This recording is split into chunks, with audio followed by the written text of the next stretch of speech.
Hello, my name's Mike and I'm a mental health practitioner with Richmond Fellowship, part of the Recovery Focus Group based in Chichester in West Sussex.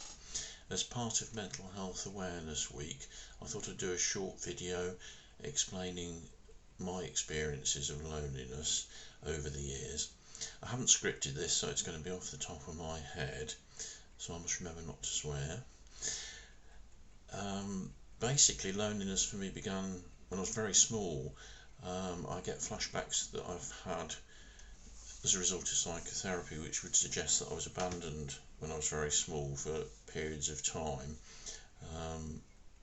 And I can see myself as a very small boy in a room with just a tiny window and no one else there. And I think that that was likely as a result of just being missed around the house, even though I had a brother and sister who were much older and mother and father were there.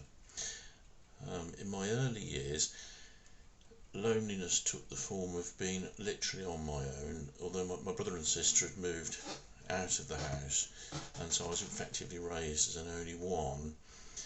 And I was also very shy and insecure and didn't have many friends, so I spent an awful lot of time on my own. And then when I was about 7 or 8, my father went into a wheelchair and he misdealt with that by withdrawing from the whole family, but particularly me.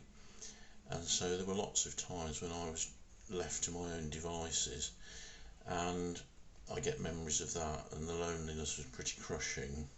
But also I felt lonely around other people of my own age group, so if I went to parties or discos, thinking back, I was pretty lonely then, even though I might have been in a room with hundreds of people. Later in life, as I've got stronger and better and more well mentally, I still experience loneliness. I'm a big introvert. If you do the Myers-Briggs type indicator test, I come out right near the top of introverts. A lot of people find that difficult to believe because I can be quite mischievous and loud, just ask my colleagues. But in fact I'm an introvert, so I enjoy my own company much more than I actually enjoy others. Did I just admit that? But I don't find being on my own lonely. Actually, I find it quite healthy and, I was going to say reassuring, but more recharging. But I do experience loneliness now, and I think it's probably more when I'm with other people in certain situations. But I have learnt to deal with it, and I think that the most important thing about loneliness is at the end of the day, we are all going to leave this planet alone.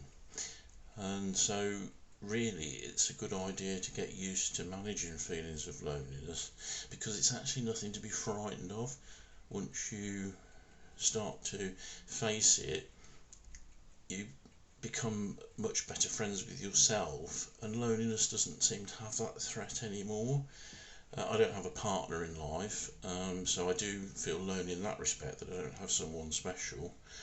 But I guess that through my journey in mental health, I've learned to see myself as special, and I have a much better relationship with myself now. So in that way, I keep myself company to avoid loneliness. But basically, I think that loneliness is something that doesn't necessarily mean on your own. It can be something you can experience. I mean, I heard it said that one of the loneliest places people can be is in a marriage, which when I first heard that was quite shocking, and I thought, well, how? Somebody's got a partner, and a marriage partner, how are they lonely? But of course, if it's not a good marriage, or there's no connection, then that probably can be more lonely than being on your own.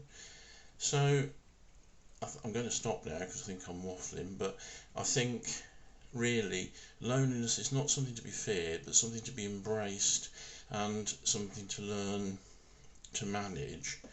And in the end, as I said before, we're going to leave this planet alone, so the sooner we make friends with ourselves and be more comfortable being alone, the better. I hope that's been of help. Thanks for listening.